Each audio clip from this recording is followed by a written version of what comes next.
So I'm here with Pete. We're in Georgia. We just had barbecue. We're having a beer and a cigar. Long ashes. And as my girlfriend would say, long lashes. Yeah, now if we do it together, we got to do long lashes. Because, there you go. So this is a great place, bro. This is downtown Woodstock, Georgia. My hometown. And we're at the Reformation Brewery. If you haven't come here, what's the name of that barbecue place next door? Queenie's. Queenie's Barbecue. It was off the chain. The mac and cheese, brisket, and the coleslaw. I'm having this stout beer because you know me, it's bold and big or go home. Reformation Hattie.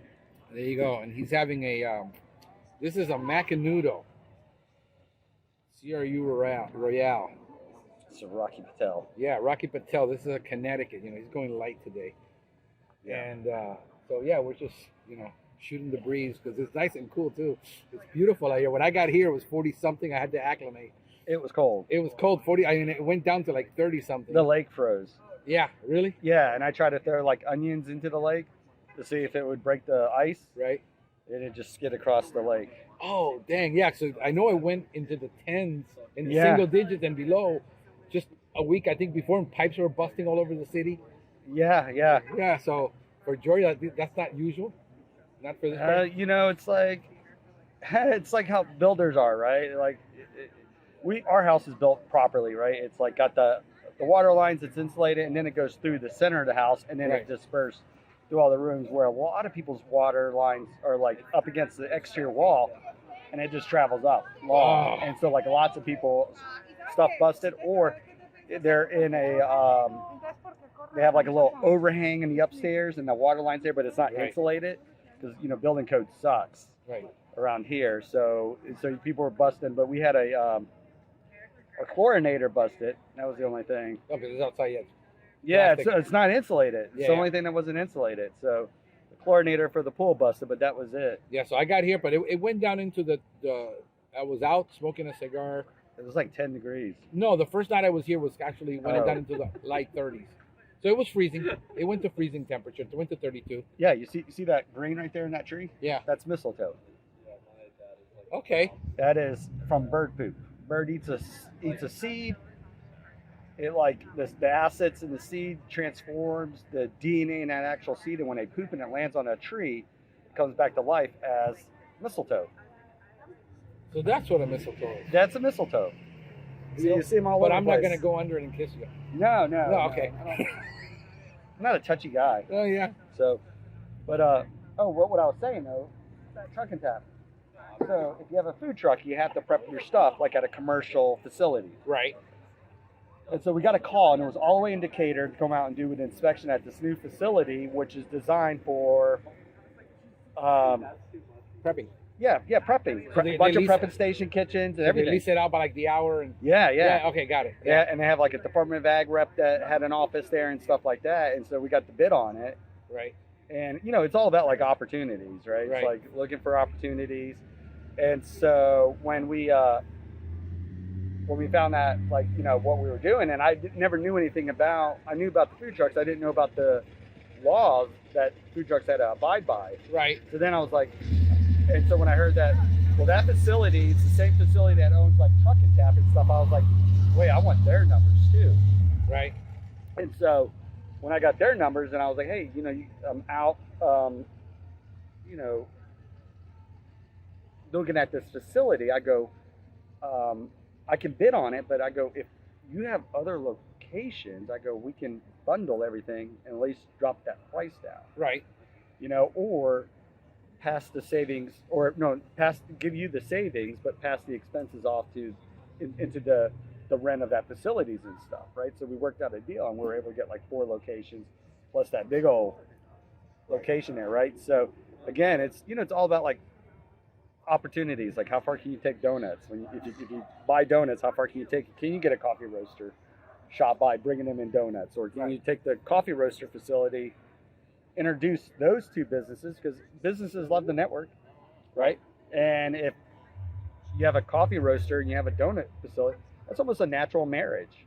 Right. So by just introducing people, we were able to like lock in coffee roasters. We were able to lock in the donut facilities, the bourbon place, the breweries, Right. all of that stuff, right? So it's just like a lot of people, what they think is they go, oh, I got this job, and it's one and done, Right. and they don't dig, Right. right? It's like, so they look at it and they go, oh, this is gold, but it's really just pyrite. Right. The gold is where you got to dig for it, or just ask the proper questions, right? Right. So my whole entire facility is like, or my whole entire philosophy is like, it's the sale doesn't stop. It's a foot in a door. Right. And what avenue can you go, and where will that take you? Yeah, when you generate. it's upselling, because people, when we talk about upselling, oh, everybody cringes. They hate that word, upselling. But I think you're looking for, as a salesperson, you're looking for the opportunity to do something else for the client. Well, upselling is one thing, right? And I hate upselling. Right. Because it's like you're asking for more from a client. Right. Where you're going to provide value if they pay for your service. Right. Right? In this case, you're networking. You're networking. You're connecting. And you're using that as, hey, there's an opportunity. Right. You're bringing in more value than value's needed, right? Like even like when I found out, I'm like, oh, they're creating gin now. Right. Which if they were just beer, it'd be interesting to go like, did Old Fourth Distillery encourage them to go and start doing the gin? Right. Like, is that partnership still there? Right. I mean, you saw like Alma Coffee, right? Yeah. So you got Alma Coffee, you got Reformation, that partnership. Right. And was I in the center of it? Kind of. Right. But with young professionals of Woodstock and making those connections, right, and stuff like that, they were able to form a partnership. But I was there to kind of help facilitate both ends. Yeah. So you started a small group of like young urban professionals. Mm-hmm. Yeah. Well, I was part of a startup, not like I didn't start it. Right. It'd be cool if I had that on my resume, but I was part of a group. Right. Where it was like 6 or 7 of us. Is yuppie still a word? Yeah, I guess. Okay. Is it? I'm no longer a yuppie, but yeah. Isn't it like a yuppie? Like I'm an opie. An opie? Yeah, an old urban professional. Oh. So, but yeah, I just I think again, it's like I just look for opportunities. I think and it's improv all over. That's I did theater work. I did improv. So I performed in front of crowds all the time, like thinking everything off the cuff. But the whole entire concept of improv is, if we're connecting, then it's like, whatever I say, you add value. Don't take away or try to create something. You add value, and then what you're doing is you're building this story of each other adding value, and that is like a natural movement. Where all of a sudden, if you say something like no or like I don't, that's a form of like negating, and people step back and they're like, I'm not too, comfortable with it. Right. And so the whole entire, improv plays a massive role in, how I communicate or how I sell or even how I market. It's like, where can I add value that makes people feel comfortable and engages them where they come to the edge of their seats. Right. Yeah, I've been analyzing a lot of the people that I've been talking to.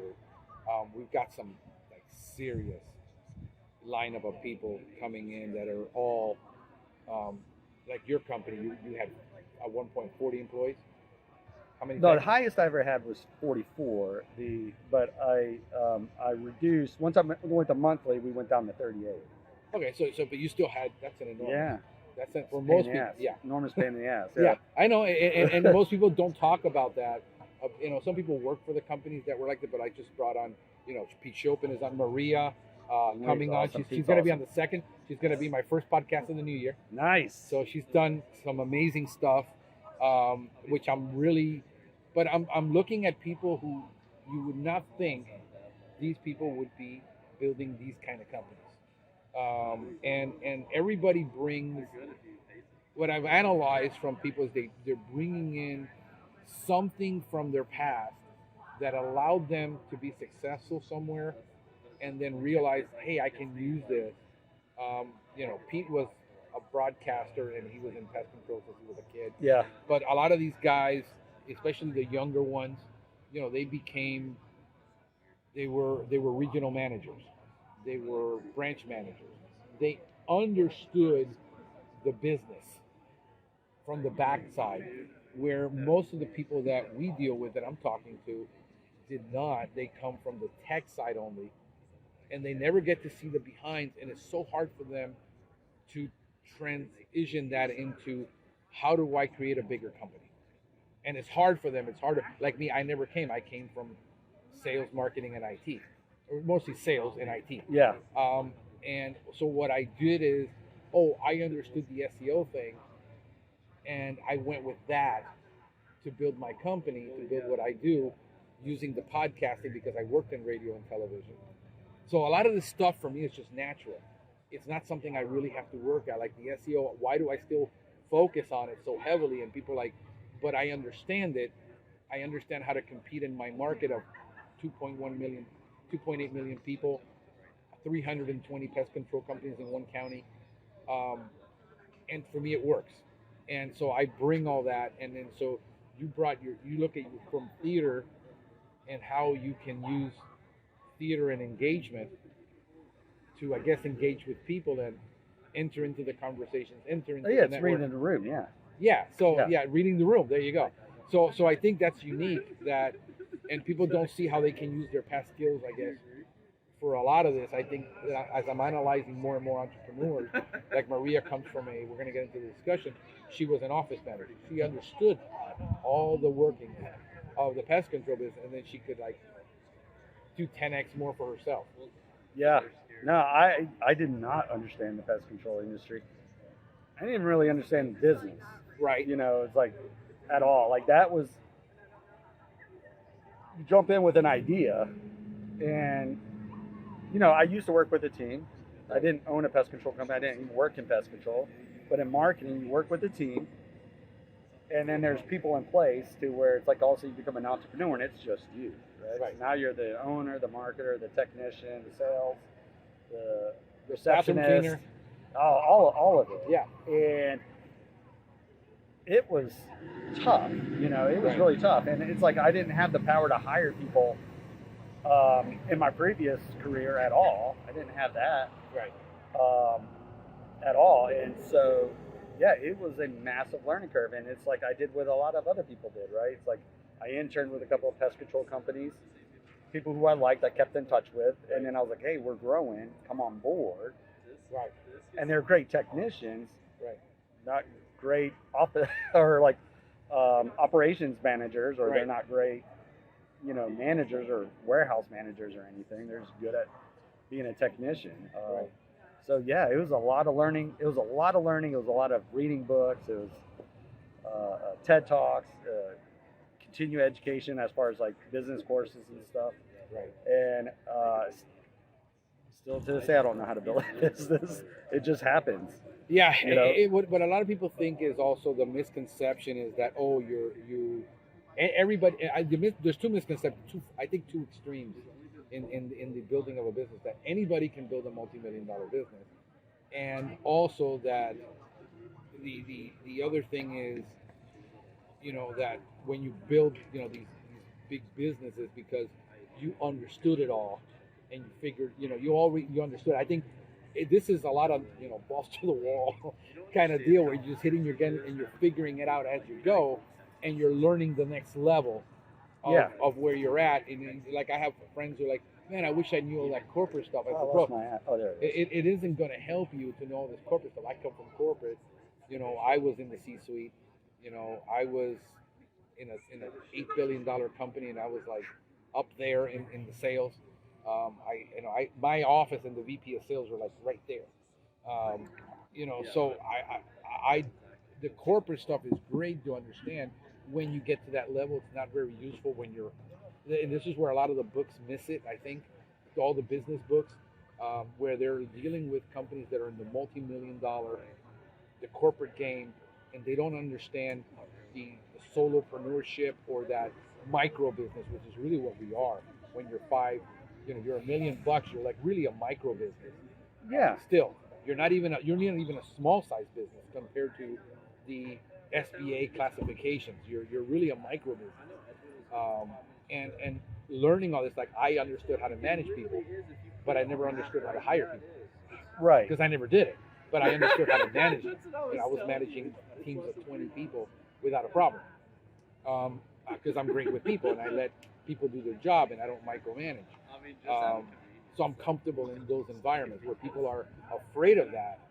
I'm not. But then again, I'm not a marketing guy.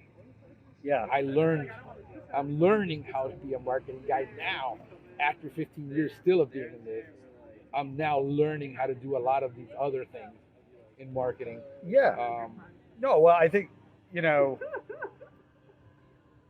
the community that's being built on social media has Right. been tremendous value. Yeah. Now, I remember when I first started my pest control company, and I was taking my wife to work, and I was Right. taking the vehicle, and I was picking her up because we got down to one vehicle because we had staff or I had technicians now, and it's like every time I hire someone, I got to get rid of my truck.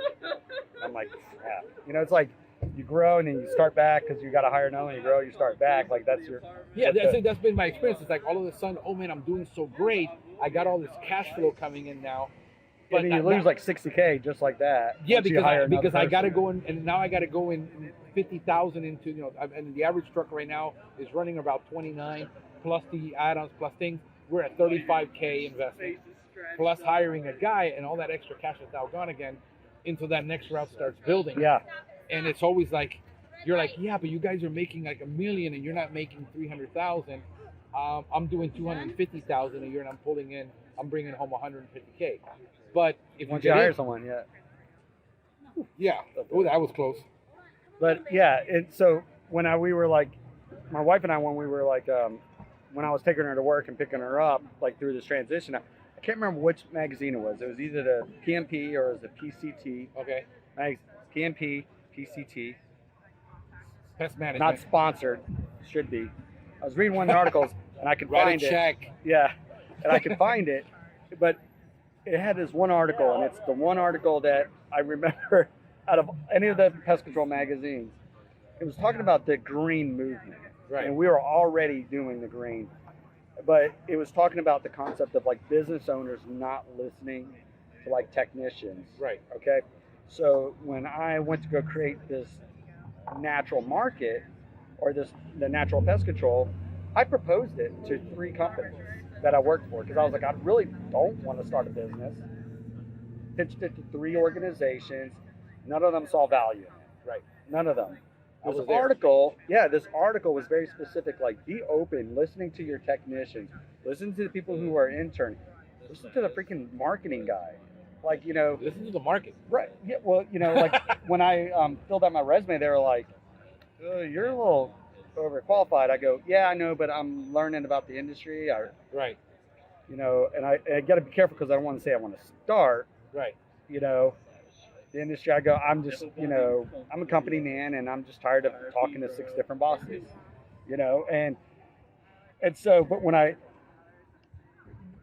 all the ideas that they had, they would come and they would pitch it to me. I'd be like, oh, that's not the best. You know, I would maybe take it this way. But when I pitched the natural market, nobody Right. wanted a part of it.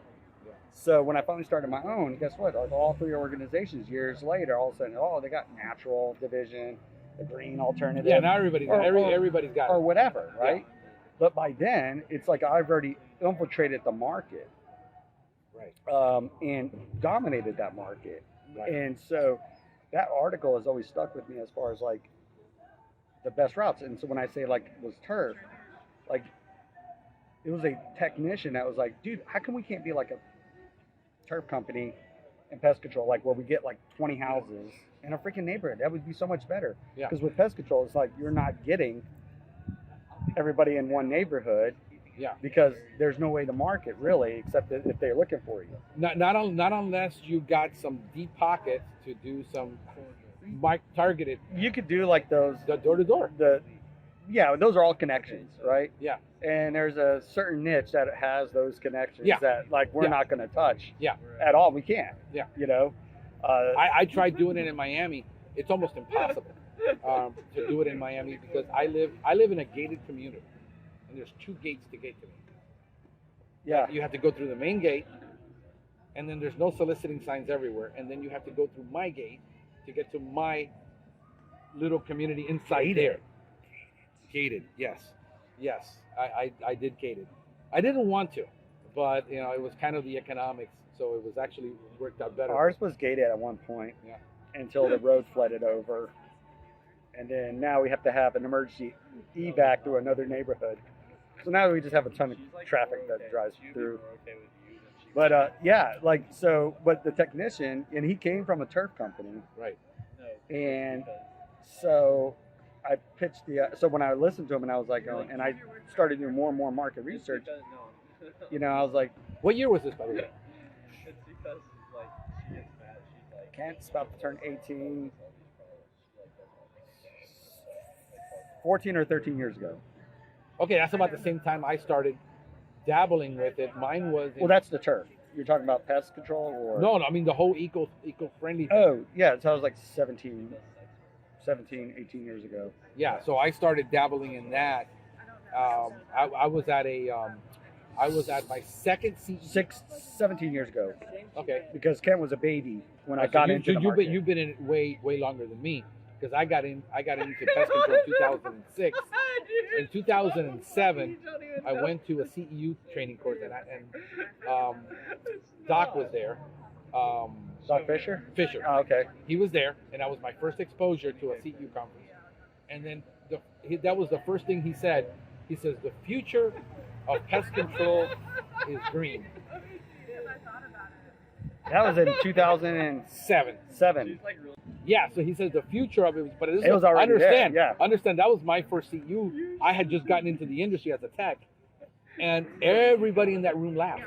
Everybody said no. I've had a lot of people laugh. But the whole room, like this Yeah. was like everybody in there was like in their 60s. Like, you know, these are guys that had quit already everything and decided I'm going to stick with the B&G and just spray apartments. Yeah. And they were like laughing and saying, "No, you're crazy. This will never happen." And that was like, to me, like reading the room was, oh, niches, because everybody is saying no. I'm going to look into this, and I started, and every supplier said it can't be done. Every supplier that I had My vendor told me it couldn't be done. couldn't be done. I Yeah. sat down with PhDs that were selling biologicals to farms, and they said, "No, it can't be done in residential. We don't have anything labeled. Can't be done. It can't be done." Everybody like, "No, has to be a way." I spent the next 7 years proving it could be done, and then that's when I launched Nature Pest in 2013. I said I'd done with everything else I was doing. Well, hi, I was done. You know, I had, you know, the pest control business, the lawn care business, the pool service business, and I said, screw it. I'm going to just go into this. By that time, what I was studying was the organic markets for everything. You know, soaps, and Yeah. vegetables, and when 2007, it was 4%, when all the manufacturers saying, yeah, everybody says 50% say they want it, but the reality is we're only selling to 4% penetration on all this. And this was Nielsen studies that I was pulling. Really? Yeah, the Nielsen studies all were showing in 2007, and I said, crap, I can't get into organic pest control. So I'll was get murdered. that Nielsen's rating just in pest, like talking about natural No, pest no, no. control? This was Or Nielsen's organic overall? overall. And what they were in the market penetration right now of all those products at that time was 4% of the marketplace. In other words, the Publix of the world only sold about to 4% of their customers. Yeah. The shelf was it was like the what do you call it? Who's the popular supermarket that does all natural? That Trader Joe's, Whole Foods. a Whole Foods. Okay. Yeah. So there wasn't a Whole Foods in my city, believe it or not, in Miami. There wasn't. So I waited till 2013 until I saw that there was the diffusion of innovation, where we're looking at that, there was a 13% market acceptance. And I said, oh, now I can compete, because there was still nobody doing it. There was only one guy in my market doing it. So it would be interesting to go, like, if it was 4%, like, if it's 4% of that market, what does that 4% calculate as far as, like, population-wise, right? Right. Because when I look at it and I go, well, 4%, that means I'm capturing 100% of that 4%. If Yeah. it's 300,000 people, I'm capturing 100%. Yeah. No competitors, right? Yeah. Or if I'm competing against just doing pest control. Yeah, that's the way I calculated. Like, yeah. After that, Like, but I said when 13% market acceptance, pest control in Miami is different because the rest of the country says 20% of people use pest control. Miami is way less. So I didn't do any market research on natural Okay. at all. I just knew Intuitively. not intuitively. So when you go to a grocery store Right. and you're trying to buy like organic food and Right. the products that you want to buy are always out of stock and Right. they're like, and they fill those stocks like every other day, I go, there's a complete market here. There's a complete market. And it's funny because I'm going to, it's stupid. Like it's just ridiculous how stupid it is. So the reason why I got in is because, you know, my son has all these food allergies, has all these environmental health impacts. We had a pest control company that serviced our home. 30 minutes after the service, he had an allergic reaction to the pesticides. Right. And they were using Cyper TC inside the house. Ooh, yeah. I remember it to this day. It stinks. Yeah. And then the following week, he had an allergic reaction to at our friend's house, and they just got their carpets cleaned. So we knew that he had some chemical sensitivities. Right. We knew he already had like food allergies, and it was hard to find soy-based yogurt. They were always out of stock. Right. And where I live, we have 6 grocery stores all around us, and you can never go to any of them. They'll always be out of stock. And it would be awesome if they can like customize their inventory and go like, oh, I need to order a case because this guy's going to completely buy it. But what they'll buy is like 12, and then they'll be gone the next day because people do it. And then I was like, and then it was like the Tom's toothpaste and stuff would always be out as well. Yeah, I remember studying Tom's Yeah. when I was in college and business school in early 80s. Yeah, Garden of Eden, like their blue chips would always be out of stock. So I go, and these are in different stores around us. I go, if they're going this quick, there's a freaking market. And if there is that 4%, I do know this, that like no matter what, people are going to pay 30% more if it's a natural product. Why? Because that damn yogurt was almost $2. Yeah. Like it was $2. That's why I've always been 30% Yeah, more. yeah. That's my same conclusion I came to. So if I get like the, you know, target that 4% and I'm charging 30%, 35% more than the average competitor or company out there, I'm going to do just fine. Yeah. And so when I broke it down and said, okay, here's what the average, $85 a quarter or whatever, I'm going to have to do this many stops a day, which is ridiculous. It goes like 14 stops or whatever a day. I go, but if I price it at like 120, 125, I only have to do 8. Yeah, we were doing 6 to 8. Yeah. Yeah. 8, and we could spend quality time out there. Yeah, now we're up to about 11. And do it. But we have better route density But through that. with Kent, what I saw was that there is this movement in natural alternatives. Yeah. Essential oils. You got like Young Living, doTERRA. You got Tom's. You got Gardening. So there's this massive growth that was happening. That you go, okay, we're on the cusp of this. Right. Essentially, it's the same thing with the Christmas light install business. We're in the cusp of it booming right now. So let's capitalize on it. And so I went pure intuition off of what I surveyed, because there wasn't really any data out there as far as like the natural alternative. Yes, there was Whole Foods and stuff, but those were in the hippie, yuppie areas and stuff like that, not necessarily here. Right. Where ours was just kind of like a grocery store. It was like 2 aisles, like two tiny aisles, and that was it. Yeah. Oh, I got it. I'm not sure he knows that much sign language. He just maybe doesn't think into it. we'll put that right. Hey, just put that under yours. Oh, that's even better, bro. Yes, I'm talking about innovation. I mean, we have no Smart. microphones. We have no microphones, guys. So if the audio isn't great, Eric is going to have to work his butt off to make this we audio could great. dub over it. Yeah. So No, heck no. We're not recording all this. no, we'll hire some voiceover people. Yeah. In Spanish or Mandarin. We're going to be in foreign countries now doing our podcast. Yeah, but yeah, I mean, so it's just by observation,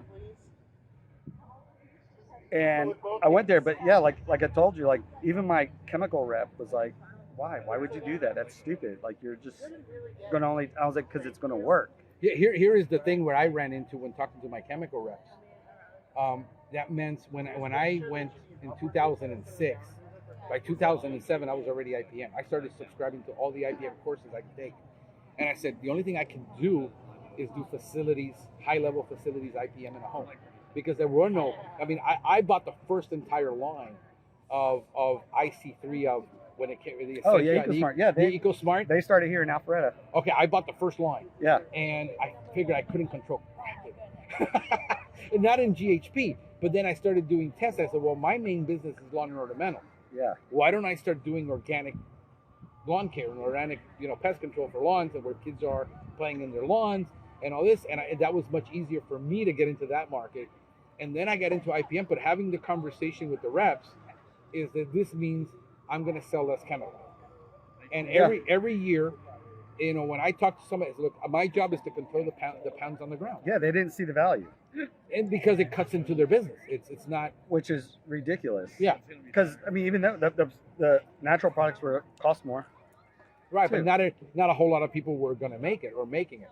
I mean, IC3 just went off the market, by the way. Yeah, that was one. That was a thing. So when I was talking to them, I know a secret. I only use IC3 for the smell. Yeah, the peppermint smell. Well, Customers love I it. actually do use it intentionally for my ornamentals. Yeah. Because I made my own blend. Oh. After like 7 years of testing in the gardens, I discovered I can control plant diseases. Yeah. I was a big WPX. You got her. There she goes. Yeah. Like I was a big like Eco PCO WPX guy. Yeah, I used a lot of that for GHP. Yeah. And then, but what I realized is that, hey, if I just go to facilities IPM, like I bought the first System 3 crack and crevice. I went from baseboard spraying to just crack and crevice kitchen, and then I figured out I don't even have to do that. Oh, there's a bee on my box. Oh yeah, it's a honeybee. Yeah, European honeybees. Yeah, he's like, it's fall. This is what we call fall spring, where like it warms up, things start to emerge. Okay. And then it'll get cold again, and they'll emerge. So you'll get fall spring. What will happen is a lot of customers will start calling right now because ants are moving, stinging insects are moving. Okay, so temperature drops and then it goes back up. They will, yeah, and then when soil temperature warms up, it's like all of a sudden everything emerges. Got it. So like fall springs is always good. Yeah, so we don't experience that in Florida. So no, not in Miami. Florida. No. Here, yeah. So fall springs are always good. So my last company that I interned with, I got fired because it's like you just take too long out at customers' homes because I was practicing IPM. Right.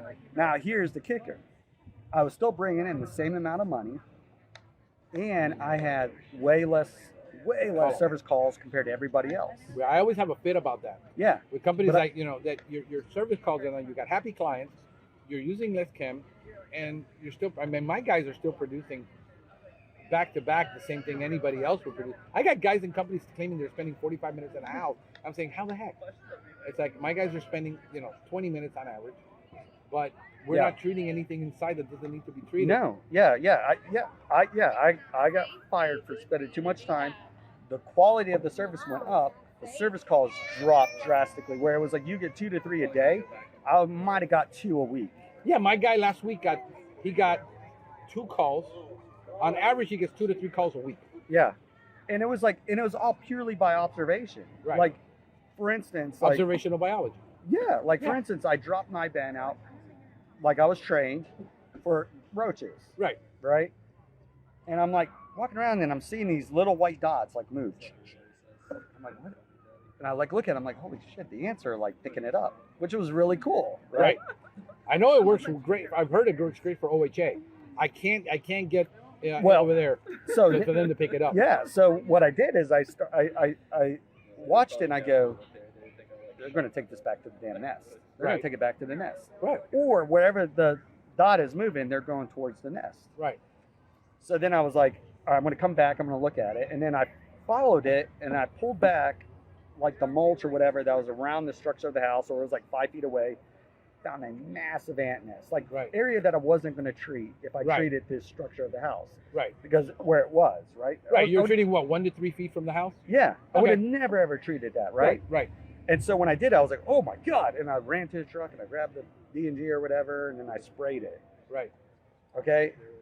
I was the first person to get rid of her damn ants in like 2 years. Right. The first person. Right. And I go, okay, so Niban's a pesticide, but it's also a tool. Right. Right? And so then I started using that NIBAN more and more on the exterior as a tool, like if someone has an ant issue, because I'll be able to figure out where the ant problems are. Right. And it was the same thing with dust. It was Yeah. like dust is a pesticide, but I started utilizing it as a tool and just started like interjecting in random places, and then an explosion of ants would come out. Right. Flushing tool. Yes, Yeah. yes. Well, I never Yeah, knew yeah. about freaking flushing. Right. Right. So a lot of this stuff, like the NIBAN and the dusting and stuff like that, that was all just by purely observing, right? That was going outside the element of like, I'm dropping the granule, I'm dropping the NIBAN, I'm sweeping down the webs, I'm spraying, filling out a ticket and going. Believe it or not, we're an IPM company that does natural. So we're a holistic company. We look at it as a holistic process. Holistic's a great keyword. And then right. And then but the biggest challenge I have even with my guys who buy my work from me. It's hard to teach. No, and even getting them to stop and slow down and do it. At times I said, guys, whenever I got a rule in my company. Turn around. I only get involved. I'll dive out next time, save you a trip. Oh, it's cool. It's cool. I He's wearing pajama pants. I only have one. Yeah, I only get involved in like less than 1% of the cases now where I actually have to go out and intervene. I tell my guys, if you got 3 shots, if by 3 shots you haven't been able to do it, you missed something. Yeah. If you just take the time to look, if you did it the first time and by the second time it still hasn't worked, you missed something. You need to go back and spend some time looking and digging and doing this and that and the other, and then you'll find it. So now the time that it takes for me to I've only had to go out once last month. Once. It's hard. It's hard to teach people. It's hard to teach them to be you, and because that's what we experience as well. It's hard to teach them to be me. Yeah. You know, and it was hard for me to get out of the field because people are like, "Oh, I want Pete. He's good." I got out of that quick. Yeah, I got out of that quick. I think what my advantage was all, we hear the excuses of like ADHD and it's this mental disability. I got ADHD. I think it's this freaking superpower, right? It is. You know how many times like if I'm like looking for a screwdriver and then I find something and I'm like, oh, and then I start tinkering with that and I go, I need a tool. So it was the same exact thing, right? My girlfriend says you're like the what was that with the little dog and the old man, and the dog would just go squirrel. Oh yeah, yeah. Up. Okay, that's she says I'm the dog. Right, squirrel. It's a gift, right? Because if it wasn't for my ADHD, it would have never piqued my curiosity. Going, hey, wow, something picked up the bait. Yeah, it's like, I'm like, well, I'm gonna follow it. And that's what we did. We're off on a rabbit trail following this damn ant, and we're like 45 minutes later, we're still trailing this ant. But yeah, that I think what makes I'm not like my girlfriend. Like I know if she takes an IQ test, like she's gonna come up like really genius, and if I take one, it comes out as moron. I'm not really that smart until you get a stimulant in you, and you become really smart. Yeah, but I'm not smart. But my ability to just textbook smart. I can be textbook smart. But you know what my biggest problem is? Why I haven't taken the ACE? I have to study so hard because I'm a terrible test taker. Well, that's the problem, though. You got to understand, like, the education system isn't built. This structure of an education system isn't built for a small percentage of people. People with ADHD, right? That's why people with ADHD struggle in school because they don't know how. Teachers second, third grade don't know how to engage. But people would get pissed off at that. But I say if every pet roofing company, you know how many calls I get after a roofer's been out there for American roaches and rats and mice? Yeah. I mean, it's incredible. I said, the first question I asked people was like, when was the last time you did a roofing job? He says, oh, it was just like 6 months ago we started having this problem after we did the roof. They're terrible. Well, yeah. And even like before here in Georgia, like they didn't have to replace the drip edge. Right. Now they have to replace the drip edge, right? And you're like, oh, shit, that's going to take a lot of like rodent and stuff. We partnered up with roofing companies and said, you pay us, it's a $350 inspection fee. We'll go out and make sure everything's tidied up or whatever. Right. And then we would upsell like the gable vents and stuff like that. But we would go out and do the paid inspection that the roofing company paid for. To check their work to make sure that there was no rodents coming in. Right. So there's a lot. I can't give them all because I know. It's we're gonna go out of business. We don't. If you want my secrets, got to be a client. Right? Yeah, that's right. By the way, he does SEO, so that's why I don't want to do SEO. I really don't. I mean, people are like, you're going to do SEO. I know he's going to do SEO. He talks so much. I don't want to. I want to become an in-house agency. Everything I learn is an SEO is for me. I don't really teach it. I don't have the time to create a course. There's so much out there already. That's kind of People doing it. I don't want to do SEO. That's a smooth hair Jack Russell Terrier. Oh yeah, It's a rat dog. yeah, they're awesome. I've had a couple of clients, and they got a couple of different Jack Russell Terriers, but Yeah, that's smooth hair, but that's what we have. And JoJo was a game changer in the rodent industry. In the mole industry, JoJo was a game changer. Like JoJo, like we have a bed bug dog, we have a rat sniffing dog. They're both personal pets now because I've sold Okay. everything and I want to keep my dogs. right. We didn't do bed bug work. Cali was just for show. You know, like house shows and stuff, people can pet the dog or whatever. Bed bugs gave me heebie-jeebies. Ooh. Ugh. Didn't even do German roaches either. But JoJo, like we bought him and he was awesome in rodent work.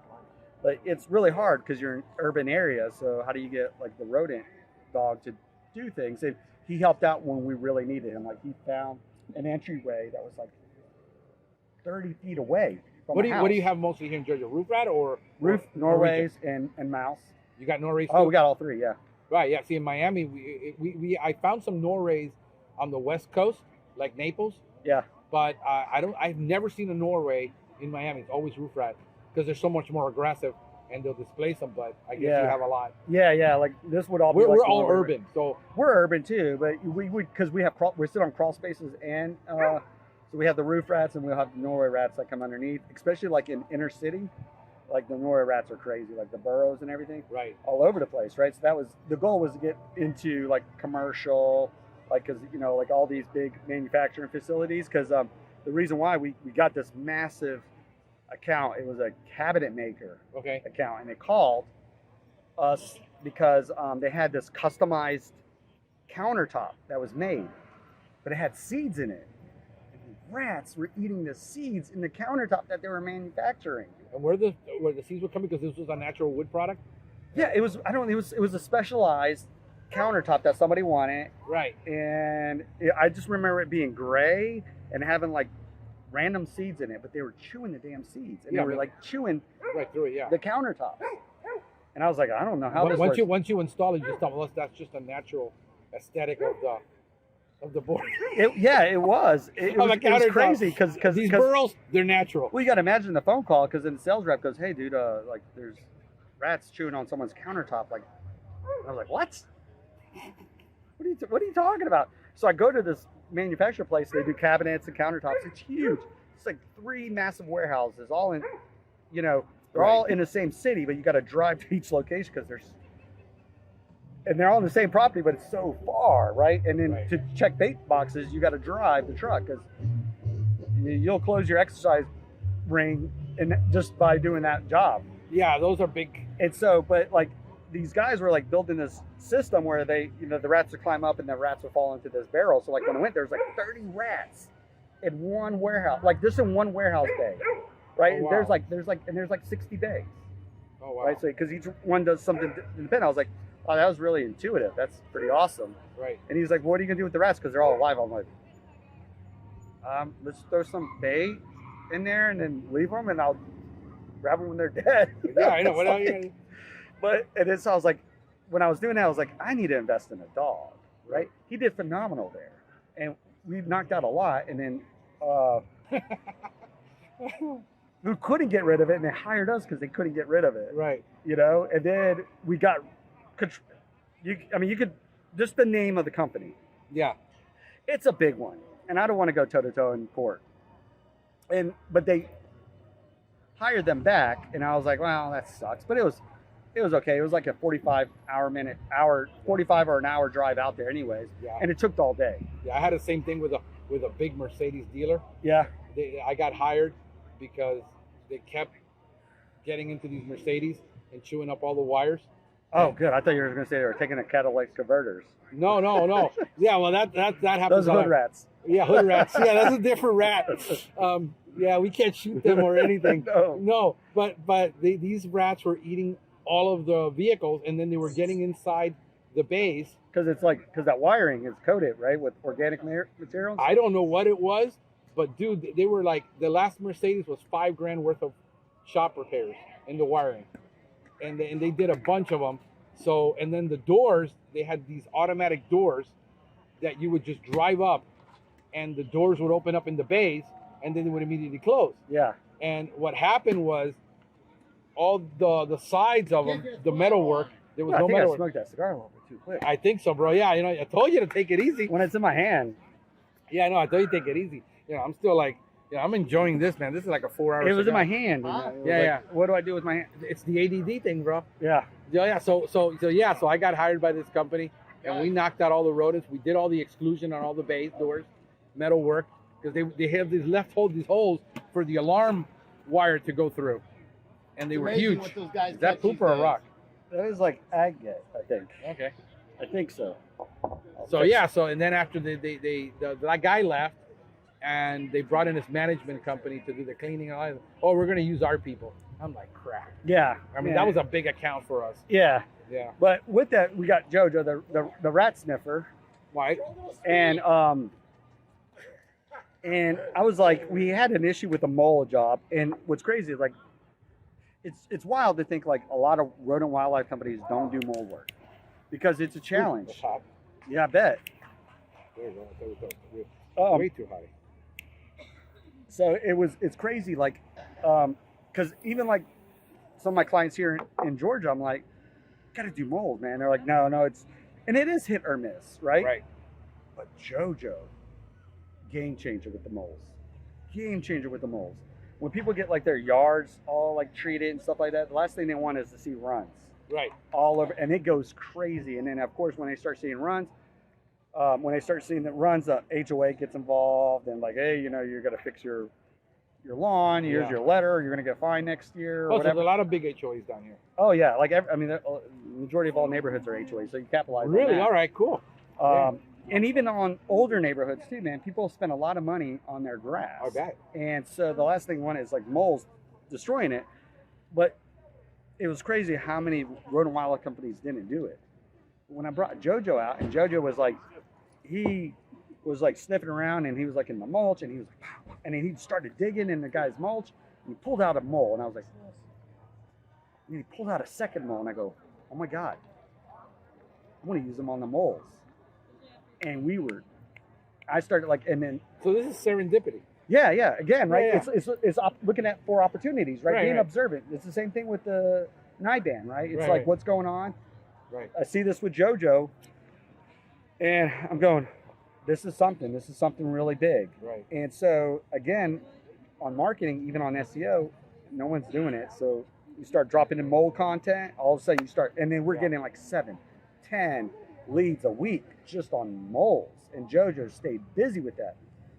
And sometimes it was one and done, and sometimes it took 2 to 3 times visits out there. But it was $400 minimum the first visit, and $150 each visit after that. Right. It was wild. It was wild. Like I got so much booze in my cabinet from a client, because it was the moles destroyed him in his neighbor's yard, Right. and he was like a rep for like a liquor company, Right. and he was like, hey man, do you want cash or do you want me to pay you guys like in liquor? I was like, liquor? Especially if it's the good stuff. Oh, it was a lot of good stuff. Yeah, I know, right? It was a lot of good stuff, and from there, like the amount of money that JoJo brought in just off of moles, and I was his handler, so I was going out to all the mole work myself, was like phenomenal, right? But it was taking looking at those opportunities just like NIBAN and pulling the trigger and going like, there's an opportunity here. Right? A lot of people, again, they're technicians, they think technicians, they think spray, sweep down webs. Yeah. I did what I was supposed to do on the protocol. And that's it. That's it. Yeah. And they missed the massive boat. Or a lot of people are like, I'm going to go toe to toe with rodent wildlife companies when they can go toe to toe with other companies that aren't even in the wildlife business Right. or pest control business, and you can still sell on them because you can provide more value than another company. But so when we grew, pest control was just our foot in the door. Right. At the end of the day, like, I was like, I had a vision. It was like, I'm going to grow a natural pest control company. Right. But in reality, it was just a foot in the door for other things when you start looking for seeing other opportunities. like insulation and rodent and wildlife and mole work and stuff like that. Right. And that's what changed the dynamic. And like, again, like listening to the guy who I brought on as a business partner who had turf experience, like he was with me for 6, 7, 8 months or something like that. And he was like questioning, like, pest control is nothing like turf, and it's not. It's not. It's totally different. But the marketing on turf is phenomenal. Yeah. Right. And that's another. And so turf was another way to get our foot in the door to sell pest control. So when we start like turning over and making people's lawns look great, like people who are with big companies or with competitors and stuff, we go, hey, bundle your services. And all of a sudden, the growth of our pest control increased again after we felt like we hit that market cap. Right. Now, we couldn't push natural because not everybody's into natural. Right. So we did pest control, traditional, but it wasn't. It was still all natural. Yeah. So sometimes when customers go, hey, so we're going to cancel because we want to look for a natural alternative, we go, well, you're in luck. For the last 2 years, we've done nothing but natural. Yeah. What? What I did was mine was completely different, because since I was in ornamentals and lawns, I was trying to find a way to do organic lawn care. Yeah. And what I found was that it was the aha moment for me was I could never sell GHP, General Household Pest. Market? The reason was customers would tell me, hey, look, if we also do, if you got ant problems, anything. No, you don't understand, Frank. Ever since you started doing our service, we don't have an ant problem anymore. Yeah. So we started doing the lawn, and we didn't do perimeter windows. We just did around the house because the lawn was there. Yeah. And we never saw another ant problem. And it's like, how the hell am I going to sell GHP? We're 95%. Oh, so you were on the turf end. Right. And then you were doing what a lot of turf companies are doing. We could do your pest control, but just perimeter. Can't touch the structure. Can't do the interior. No, we had both licenses. Oh, you did? Okay. But I couldn't sell it to save my life. And Until I got into natural. Then when I was doing the natural for lawns all the time, the whole time I was doing lawn care, we were 100% natural on all shrubs. We were like 70%, 80% less pesticide on the lawn because we started doing IPM. We started controlling the irrigation. We figured if we control the irrigation, we don't have disease outbreaks. Yeah. And then we started going into biological fertilizers. And I said, if we go into biological fertilizers, what we found is we were inoculating the soil. So people are like, bro, you don't buy inoculating. That's a good word. Yeah, they're inoculating. I don't even know what it is. Yeah. So I trust what you're saying. But what we were doing is fixing the soil biology, and the good bacteria in the soil, just like in your gut. Yes.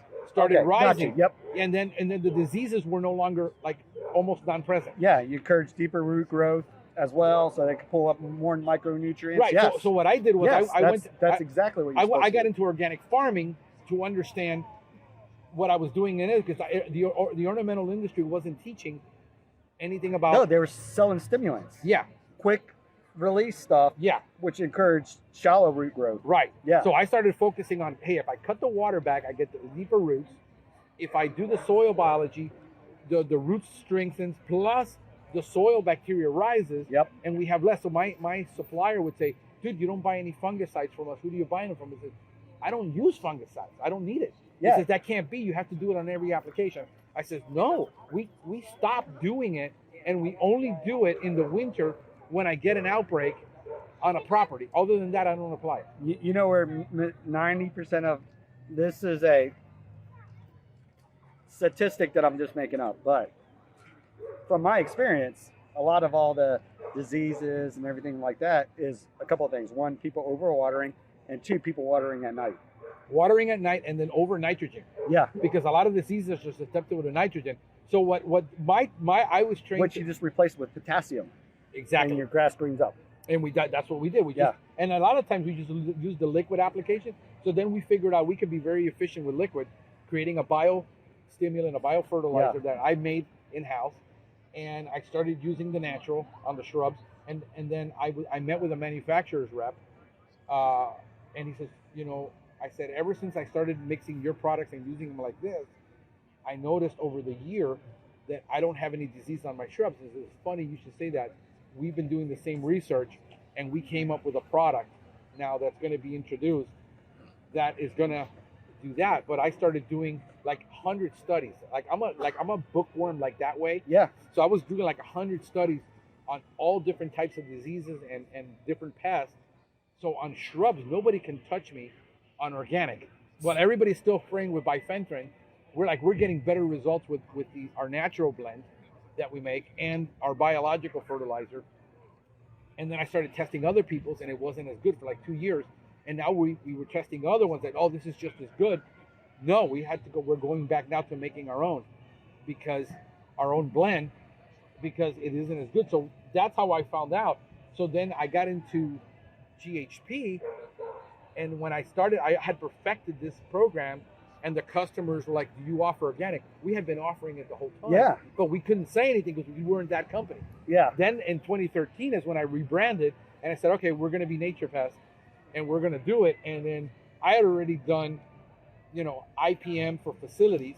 Yeah. So all I did is we bring the same level of, I treated every home. My aha moment was I asked myself one day, just stupid me, just saying, if I had to treat a hospital surgical room, would I be allowed to use a B&G? I didn't know anything about facilities. Yeah.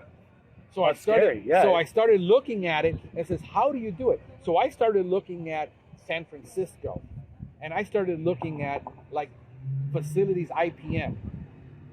And they don't even use natural products in facilities because you can't use it. And I said, how Because it's would still a pesticide, right? It's still a pesticide, Yeah. plus the odor inside, yeah. the allergies and all that, it triggers. So I said, no, how would you do it? And then that's the year that I cut out even crack and crevice. I bought the whole System 3 line when it first came out. And then we even stopped. We don't do crack and crevice anymore. We don't do Nope. any baseboard spraying. No. We don't do any surface spraying. You don't have to. We don't do anything. We were the first people, like, even my supplier to this day says, hey, bro, what spray are you using indoor? I says, no, you don't understand, bro. We use nothing. We're a bait company primarily. And that's the thing, right? It's like that's what they're taught because it's a production, it's a show. Yeah. Right? Go ahead and do it. That's a common roach isn't going to just be hanging out on freaking baseboards. Even the customers. We know that, right? Yeah, the customers, right? They're in the show. Yeah. So like when they expect a show, so you give them a show. But I'll tell you this, I don't know how many times we've had it where a customer's like, wow, you've spent way more time out here than the previous company. Oh, we're so it's 45 minutes to an hour. It's not necessarily partaking in that whole entire baseboard show. Yeah. Right? Because they've already recognized that the fact that you spend way more time out there. Yeah. 2, you must know what you're doing because they don't have ants anymore. Yeah. Right? So now you're already, your value is elevated without even spraying baseboards. Yeah. No, even the customer, because we started figuring it out, and I said, this is my value add proposition. So my value add proposition is we're the only, because I can't prove it, but I know in South Florida, we're the only company that has an exclusive 0 indoor spray service. We zero, like my guys aren't allowed to spray. They won't. You ask them, they're like, like, literally, like they'll look at you like, we're not allowed. Nothing. And I even had one tech like, hey man, this guy's insistent. I said, you tell the client, if they insist on a baseboard spray, I can give them the list of 281 companies that will do that for them. Yeah. But they hired us to control the problem. They didn't hire us to spray their baseboards. Exactly. So when people call me, even the client will say, well, since you don't spray the baseboards, how are you going to control my ant problem? And how are you going to control my roach problem? And I says, well, and I give them a whole study on this. This is our sales pitch, and it's our standardized script, and I teach the client. But even the client will say, that's impossible. You can't control pests without spraying. And we focus on the outdoor. Like we started noticing with our program, we don't have, in 15 years that I've been doing this, a single client that has told me they even have termites. And we got big termite problems with Florida. But the way it works is like, no, we don't have, like the only thing we get termite calls for is new clients. I just bought a home and we discovered it has termites. None of the structures I've been working on for 15 years, the client ever said to me, hey, we got termites. Yeah, we had one where termites showed up at someone's house. Yeah. And it was right in the dead center, mono slab, dead center of the house. You're not going to. And that's but we don't have like South Florida where we're at. We just started getting a big problem with Formosa. Yeah, that's becoming more and more of an issue here too. Yeah, so it's moving west and south, but subterranean really isn't that big in South Florida for us. You can that's still good, man. It's gonna be hot. No, because you puff it too much, dude. I know. You puff it too much. I gotta bring this down because I almost twitched my finger. I'm like, but yeah, even like what here in Georgia, like I know for a fact that like Town Lake Parkway, there's a neighborhood. I can't remember what neighborhood. She had ants, and it was all in her house, like coming out. Like I mean, there was like 6 or 7 different lines. right, And with that Nidan, right. you know, it opened up the doors, right? So then you get like the Uncle Albert's gourmet bait. Yeah, That's what we use. And so I used it for years, but I found that for me, thick would work better for our ant species because it really has to do with the end of what the sugar they prefer. yeah, this is more as a tool again, right? Yeah. So this isn't about to control ants. This is about like, okay, if we have a massive ant trail inside the kitchen, I'm gonna dab one on one side of the kitchen. I'm gonna dab it on the other side. Which one's heavier and the trail that stops. Yeah. I know exactly where these ants Right. are coming from, right? So when nothing showed up on the right side of the kitchen and all the ants stopped at the left side, I know where I need to focus on. Right. It's on this side of the house. Yeah. And it's the same thing with the glue boards. There he is again. Bills to pay. Thanks, man. You want one? I'm good, thank you. All right. I would, but He's going to be gassed out. You can't pump anything right now. So even with like glue boards, right? Like if we have like especially going into the city with American roaches, like we could do the Niban, we could do the sprays and stuff, but the glue boards is what's really going to tell us mandatory that story. every time. Right? So if we drop it and then we come back out, because you know we do the initial and then we do like a courtesy follow-up, a free courtesy, but it's included in the initial. Yeah, same thing we do. And we see everything on that left side of the house and nothing on the right side. I know my guys know where they need to focus now. Yeah, and that tells us a whole lot about what's happening in the house because there has to be water because you can't have roaches in a room. Like I tell a client, oh, I only see them in my bedroom. I said, you got a hole in this room somewhere because I said, there's no way you're going to have American roaches in a bedroom. Yeah. Unless you have a hole. He says, no, there's no hole. You start pulling out the outlets. You start seeing droppings behind the outlets. Yeah. No, what I find is when I find them in the room, it's like I tell them immediately, you got a hole somewhere in this room. It says, oh, no. I said, I bet you there's a hole in that closet. It says, oh, no. We've been living here 14 years. No, pull that stuff out. We pull it out. There's this hole. Somebody dinged the drywall and made a giant hole with something. And the interior walls, and there's no insulation there. Nope, not on the interior walls. And then they're following air movement. Yeah, so that's into the house. So that tells me two things. You still got an entry point that we haven't dealt with, and we do an attic treatment at that point, and then if it keeps happening, then the next step we do is, dude, you got to call a plumber and do a smoke test. Somewhere you got a broken line. We've got to no. I've been living in this. No. Sure enough, we found the broken line. I'm telling you what, like smoke, like we incorporate smoke tests, especially with the insulation and stuff. Right. But the smoke test is a really great tool. Even like how many, like if someone, so here's a scenario, right? This is a scenario we have. You go into a house, they're only seeing American roaches on one side of the house, right? Or in just a one room. You go, what are the variables of like why it's just in that one room? There has to be a water source somewhere. There has to be an entry point. Can't have it without an entry point. And usually, like for us, it's like, okay, do we have pocket doors? Pocket doors are huge. Pocket doors. So yeah, and then the bathroom pipes. There's a 3-inch hole for a 2-inch, a 2-inch pipe. So again, let's find out. Let's see. So my guy will take a little bit excluder because we don't want to use the foam. The people like yellow foam. I think it's closed. That's nasty. Well, we do bathrooms that the cabinet alone is like $3,000. So if we get, we're not cleaning that up. I just take sticky boards and I just go. Like, don't do that. Bro, you're gonna kill me. My client would lose their. No, I've seen people do it. So what I do is, in the modern cabinets, that they have drawers, right? Yeah. And then they don't have anything underneath. We can't stick a monitor anywhere because they have little kids. So we pull out the drawer, and then what I learned to bait all my bait boards with is I actually, rather than using Niban, is I actually just ground up dog food. I grind up dog food, and I will find mice. I will find things that are in that house that aren't because of the carbs, proteins. You got everything anybody wants. You got oils, you got carbohydrates, you got proteins, you got sugars, And so what I do is I bait all my boards and I stick it underneath one of those drawers and I close it. And I tell my guy, I put a glue board underneath that cabinet when he comes back and looks for it. And sure enough, that's the source. It's in that area. Or, we'll find it. But yeah, holes in the wall. There has to be a leak in the roof somewhere. There's a leak running there because we have block construction. Yeah. So it's us really, we can have a leak through the block. And never know. And it's leaking back out and not in. So that's how all these things that we're just, it's about really, who coined that term? It was Bobby Corrigan who coined the term observational biology. Oh, okay. Yeah. So like I had one where it was like an American roach issue just in that one room. I had a big entertainment stand. And I could see behind the entertainment stand that they had like 2 windows. Right. So it's very common here. You leave your window, especially your second story, you don't leave it locked. That top sash will drop. Right. And it'll leave like a gap. All right. And we were able to get back there and finagle and zip it and eliminate it. Wall ACs.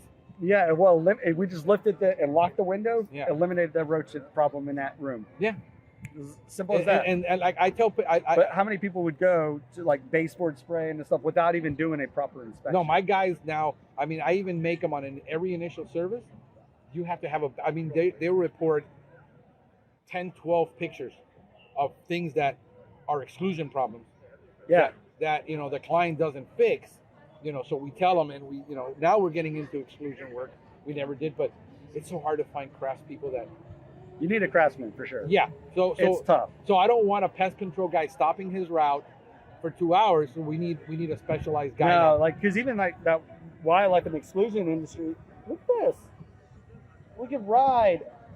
I found that to be those petty bars to be the most annoying thing. Like, there's no way I'm having a drink and pedaling. Like having barbecue like we just did, and then having a beer, and then pedaling a cab. I would just barf all over the place. Well, they don't have to pedal, but it's a business. Yeah, it is. They're and all he's got over a Miami. GoPro attached to it too, so he's taking live footage of it. Yeah. But that's new. I've never seen that here. But yeah, it's just that observation and that's the biggest thing is like, how do you train somebody to observe things? Like, I just don't think a normal technician would figure out the top sash is down. Or a normal technician would go, hey, I bet you there's got to be a hole in this closet or something. My advantage to all this, again, bringing back everything you bring to the table, I spent half or more of my life in home improvements. Yeah. I was involved in home improvements since I was a kid, but I actually sold siding. I sold decks. I sold windows. I know construction. And so I can walk up to a house, and by the time I'm already driving up to the driveway, and I'm already observing where there's problems. And my guy, I'll go around the property where he took pictures of everything. Did you see this? Oh no, man, I missed that. Oh, okay, so again. Yeah. It's that 1% game. Like, do I need to be involved in everything? And like right now, I was doing the exclusion. I have one of my lawn tech is actually really good with doing some exclusion work. Yeah. So what I've done, since things were a little slow with him, I started selling exclusion and having him do it. But again, like I got clients right now that say, hey, do you know a good handyman? Can't find one to save your life. No, you can't find one here either. Yeah. So and then if they are, I tell clients, look, our labor rate minimum is $159 an hour. The average, oh no, but I had this, handyman, and he's like 60 an hour here. You need to find him. But the problem is the handyman doesn't understand insect biology, doesn't understand rodent biology, doesn't understand animal behavior. So he'll put this mesh and he'll put it wrong, and the guy will just eat around it. Well, even before that, the handyman doesn't understand value. He thinks value is a number that you discount and go like, I am giving you value at $60 an hour. I just had one this morning. The guy says, oh, I need to do back in my city, in my town, and he says, oh, I'm a contractor and a handyman, and we guarantee you the lowest price, and we'll match everybody's price. Because that's where their value is. That was it. Right? Your value is in something different, right? And that's what the experience the customer has. The experience. And that's where the value is at, right? You pay for value. If you're going to drive a Mercedes-Benz, you pay for that. You pay for that luxury. You pay for that value. If you want to drive a Kia, you pay for that. Hey, man, I own a Kia. What's wrong? We own a Kia, too. Yeah, It's a great- I'm actually getting ready to upgrade mine. I'm thinking Well, about getting me the Audi Q3. I ordered so after the auto accidents, so because let's see, I got into an auto accident, then I went from there. Oh, then I got like the truck, like the uh, big Ford truck, and then it got totaled. I got hit, and I was like, I don't want, because buying a car it's a pain in the ass. And so the only car that I can buy online and it get delivered was a Kia Soul. I was like, that's it. That's all I'm doing. I didn't want to deal with the nonsense of going over to like a freaking dealership. Oh my God, it's like 6 hours to buy a vehicle. It's insane. I was like, I'm not going to do that again. And so I bought a Kia Soul and it was awesome. Yeah, no, I originally wanted to buy one. This is my second Kia that I've owned. Oh, yeah? I had another Sorento, and then I got another Sorento this time, and I'm thinking of buying the Telluride. So when we started like changing things, we moved everybody out of the pest control guys out of trucks and moved them into Kia Souls. I had a Nissan Versa. I did a test to do it. The problem that you have with a lot of it is the amount of product that you can legally carry, and then the product getting in, the smells getting into the vehicle. That was the only thing. So yeah, I went back to truck, and then now I just bought a big old van. Because the biggest challenge we have with like people, why would you get a van? Why don't you get a truck, and then why don't you get like a lawn truck? And like the biggest problem we have is HOAs. Everybody lives either in an HOA or an apartment, even the techs. Yeah. So they don't allow it. So like I can't do a full wrap. Like I can only do the sign on the side, and then I got to put a white thing on it. So in my house, I've got 3 vehicles parked. Right? Yeah. You're everyone's favorite in that neighborhood, aren't you? But everything is like, there's no signs on it. Yeah. So you can't tell. So we had to do that. A lot of the things. So I'm building this van, that's a big Ram van, but it's going to have 4 tanks and 3 reels and 4 backpacks. And then it's like a full thing. But man, we can do termite, we can do lawn, we can do GHP, and then we can park it anywhere. Yeah, we carried very little because they would stock up every morning. So we carried very little product in our vehicle. But when we got the Kias, they offered a free gym. So they had a gym in their dealership. Yeah. So the technicians could go there. That's interesting. Yeah. The tires, all the maintenance, the oil changes and stuff like that. Like we just paid this fee, and so the techs would go there. And they had little touchdown stations where you can work, right. You could send out your quotes or whatever. It was a good move for us because before we were like managing all the oil changes. I think it's about taking advantage of everybody's situation is different. Like guys, like how much is if I wanted to rent a 1,500 square foot, 2,000 to 2,500 square warehouse in this area to store the vehicles, the fertilizers, and everything, what would it run? So I think ours was about 4,000, and we spent right around $9K a month. Yeah, see, it's pricey. And and we had 4 bays, and that's where all the lawn vehicles parked in. Right now, a 1,400 square foot in Broward County would run you $1.5 million to buy it. Well, I don't. You can't rent it for you couldn't rent it for less than $6,000 a month. It doesn't matter how much money you had. You can't do it because they're not available either. The facility that we got, we bought the land and built it, and it was like I think it ended up costing us about $400,000 more because we didn't get a geo test like for rocks and stuff. Because then it was like you had to blast rocks, level out, and it just cost us a shit ton of money. Like it was a big pain in the ass. It was like $400K that we really didn't think that we were gonna. Right. That we weren't gonna have to use marketing.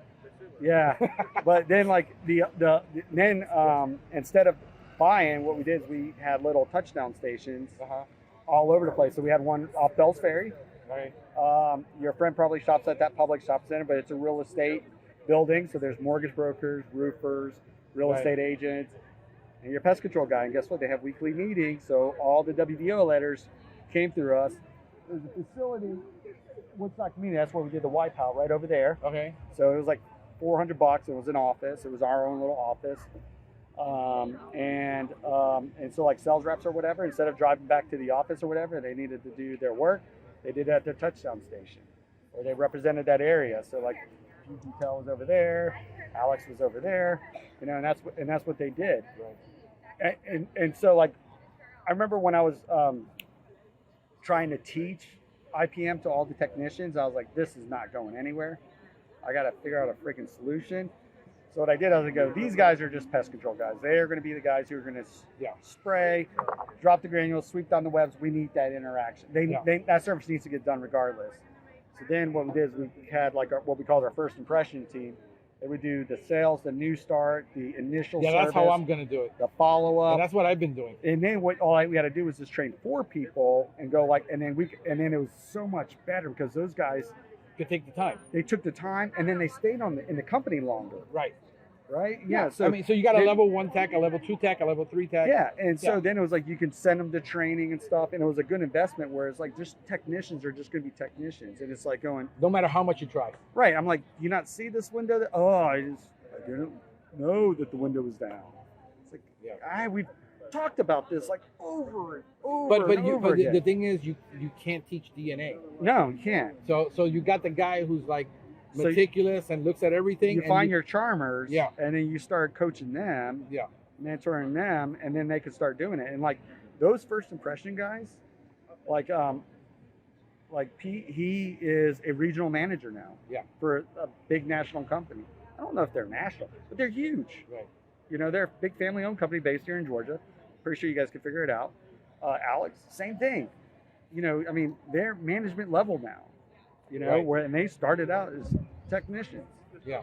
And so you coach those gems, and you just go, oh, you guys are now just pest control guys. Because believe it or not, people are just happy being technicians. They're happy. Look, they're happy getting started at 9 in the morning, 7 in the morning, and being home by 3 or 4. And being with their kids, and they don't want anything more. They're happy with that money, and that's fine. Yeah. But it was it took forever to figure that out. Right. Like I didn't figure it out until like the last 5 years of owning the company. See, I've had that in my mind because I come from a tech. So IT is not that much different than pest control. Yeah. I mean, when you look at it, I mean, you're out servicing systems and clients and things, and I understood that mentality of a tech, and you know how when I was dealing, I had to deal sometimes, and when I had the Salesforce, just like Salesforce.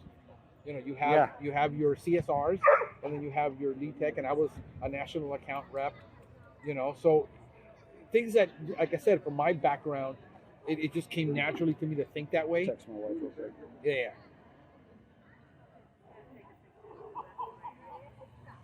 Sorry.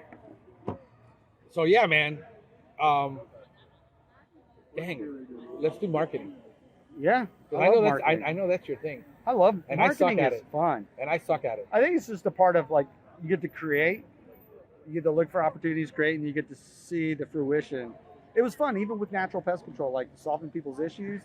That's fun, right? Managing the account sucks, right? It's like managing the team to do it sucks, but creating something is fun, and that's what I like. Is like the aspect of creating something. I think that's why, like with natural pest control, it was great. It was fun. It was new. But you have your artist background, your theater background. Yeah. I think it all plays into that. Oh, it for sure plays into it. Yeah. Because you know you're not gonna, or not everyone's gonna be happy with you, right?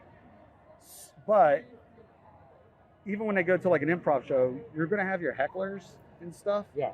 But you're gonna wow everybody else, right? So when you're like reading in that room, it's very fulfilling because everyone's having a good time doing it. You get your hecklers out there, and what we used to do is we used to end the show. So we would start the improv show with a set called 99 Jokes, and we would end our show with 99 jokes, right? And so what we would do is we would identify who the hecklers were, the pain in the asses. Right. We would bring them up on stage at the last show saying, all right, you guys are going to do it with us.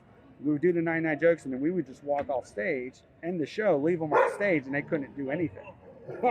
Right? Oh, so yeah. then, or you just take the hecklers and you do an improv on something they said and you just roll with it. You can, but it's better that if they are sitting there in front of everybody going, I watched this game, but now I can't. You know, people can talk. What's up, Scott? You know, it's all about pivoting and making those changes. Yeah, no, we're figuring out. We're pivoting a little bit now on a lot of things Oh, that we always did. pivot. Yeah, it's starting. We know what worked well, you know, for 5-6 years. You know, isn't working as well now, and that's why I'm having all these marketing, and everybody's like, oh no, he's gonna have another SEO conversation. No, isn't this a great community? It is, bro. You know, you don't get a lot of this in Miami. No. I got neighbors. Like, I try to be like neighborly to all my guys, but I got people who live there. You know your neighbors? Nah, man. I don't talk to It's them. about community. Yeah. It's about community. So You know, the sad part about a lot of things that I try to, like right now, I'm probably working. I'm lucky to put in 40 hours a week. I'm putting in 30 something hours on the actual business. A lot of the time I'm just doing marketing. But a lot of the people just, there's no time. Like my girlfriend, she gets up 6 in the morning and she's off, and she'll drive an hour and a half, and then she'll get out of work at 5, and it's an hour and a half. So by the time she gets home, it's 7 o'clock. So she leaves at 6 in the morning and gets back at 7. yeah. There's no time to talk to anybody. Nice to meet you. It's just that kind of lifestyle that it's just so rushed. Oh, I want one. I want another puppy. Yeah. I do. I don't know. My place is too small. I need a house. Yeah. I got a townhouse. I mean, I got a big townhouse, but it's still a townhouse. Yeah, I have a big house, but it seems small. That's the crazy thing. Yeah. I want a yard. And, yeah, we're looking at buying right now, but man, we can't buy anything we want that's nice, decent. I mean, this is not even, you know, like we're not talking about anything crazy. 900K. Like we had a yard like at our old house, and then we moved into another house, and we were like, this is great because it's on a lake, but we really don't have a yard now, a backyard. Yeah. So, Yeah, we've been looking at that because I want a house with a pool. I want a pool and lakefront. So I'm being like really picky Is right there now. like a parade or something happening? Why is it so packed? I don't know. You see that keg right there? That's for New Year's Eve, the keg drop. See it hanging in the tree? Yeah, I saw it. Yeah. No, I got the idea, man. We were out here and I was like, oh man, what a wonderful idea to make, you know, fire pits with a keg. So I'm immediately online looking for a keg to order so I can make a fire pit. Oh, wow. Because I'm gonna modify it, and I'm gonna probably turn it into a little hibachi that you can sit around and cook your own steak. So I have a solo stove, Uh-huh. which is like a smokeless fire pit. Yeah. And so I'll give, so typically what happens after a client's been with us on board, we'll give them like really expensive gifts, like the Solo, the Blackstone, Right. all of that stuff. And they love it. But the Solo stove's like that too. You can cook, you can grill on it now, so they have tops that you can do it. That's why I was like, oh, hey, if we go to the house, I'll pull out the Solo, you can chill by the lake. Yeah, because I didn't know what she wanted to do. Like we've been going out, fine. out in the evening, but I said, man, you know, It was cold though. No, it was. I was outside on Your the deck. front will be nice and warm, but your back will be nice and cold. Yeah, no, I had my snow jacket that I had bought when I went to Michigan, like 3 years ago. I went to do some teaching up there, Yeah, and I bought this. You know, I haven't had winter clothes since I left Ohio in 2000. yeah. I don't know what it's like. I have sweaters, you know. Oh, I had to pull out my jackets. Yeah, so I had this. I forgot that I had this one jacket, and I was like, she goes, you still got like that gray Columbia. I was like, what? And I would go, I don't even remember having this. Because it's like I don't have to ever wear it. Yeah, no, anything in the 50s I'm comfortable with. Yeah, Anything below like 45 I'm uncomfortable already. yeah. And it was like, it went down to like 30, 39 that night. I was smoking a cigar out on the porch, and I had a blanket and I had my hands in here, and then I was listening to a Gary Vee podcast, and my girlfriend is inside and going, are you still out there? And I'm like, yeah. And he says, aren't you cold? And I said, no. We're texting. And I'm like, I'm watching a podcast. And okay. Yeah. No, it was cold. I was like, I didn't even want to go out. So, yeah. So yeah, that's a concert stage. So there's venues there. So like the big one that's over there, Right. we'll get God, who's the guy who like the devil went down to Georgia? Was it Charlie Daniels? Charlie Daniels, yeah. I think Charlie Daniels band played there a couple of years ago. Oh, wow. But we get like big big names. Is that like an amphitheater? Yeah, Yeah, okay, got it. yeah, and the city pays for it all. Oh, wow. So, yeah, it's Nice a great. city. It's a beautiful city, and what It they've is, done man. with I it. mean, I always love traveling outside of Florida. I mean, I've always hated Miami. I've never liked Miami. Just I'm there for a reason, I guess, and I'm just enjoying that part of it. Yeah. But yeah, I'm just right now. I'm taking it like super easy. I mean, our numbers. The easier I take it, it seems like the numbers grow better. Yeah. Because I'm not like trying to force things. So parts of Miami just need to be revitalized. Well, Miami is really revitalized. I mean, a lot of Like- it is very modern, very revitalized. But it's just too many people. Right. I mean, to get away to the country, it's like I got to drive It's 2 far. hours, to get out of the country. Yeah. To get, into, I thought about buying some land out in the middle of, like where LaQu is, and then just dropping a container home on it, just so I can get away. I mean, you should like talk to Luke Lewis, man. He and Josh Alfred, man. They both created a business where they can manage it. Yeah, me and Luke talk all the time. Yeah. Me and Luke, we don't talk as much as we used to because he's swamped. Yeah. His thing has grown nuts, but I was there with him when the crazy time. I've seen the companies that have grown and had to go through that just massive amount of growing pain that I don't have the stomach for anymore. I don't have that. I don't have that. Yeah. That fortitude to deal with that amount of stress. So I'm growing it differently, a little slower, but with really high margins. And we've got a system. I want to have a presence in a lot of markets, but I don't really want to have like. I don't think I want 40 techs. I didn't have 40 tags. I glued my office I don't want personnel. 20. Okay, yeah. No, it's just not for me. Like I'm enjoying the lifestyle that it provides for me, and if I can grow to 6 to 8 techs, because I'll tell super people happy. a lot of the time. I go, yeah, I was a successful company. I go, so I feel like I was successful, but then times I feel like I failed as a business owner, right? Because it's like I didn't want that responsibility of like managing everybody, or I didn't want that responsibility of having Have to you be. thought about just be at that time, or maybe you had a lot of things going like I did. I had to take basically a little sabbatical. I'm taking a sabbatical now. Like I said, I'm working about 30 hours a week. I'm putting things in perspective, where you could have been the CMO of the company and said, hey, I'm like me. I don't feel like being the CEO. I don't think I thought about that, and I just felt like I took it as far as I could go, and it was time for me to do something different.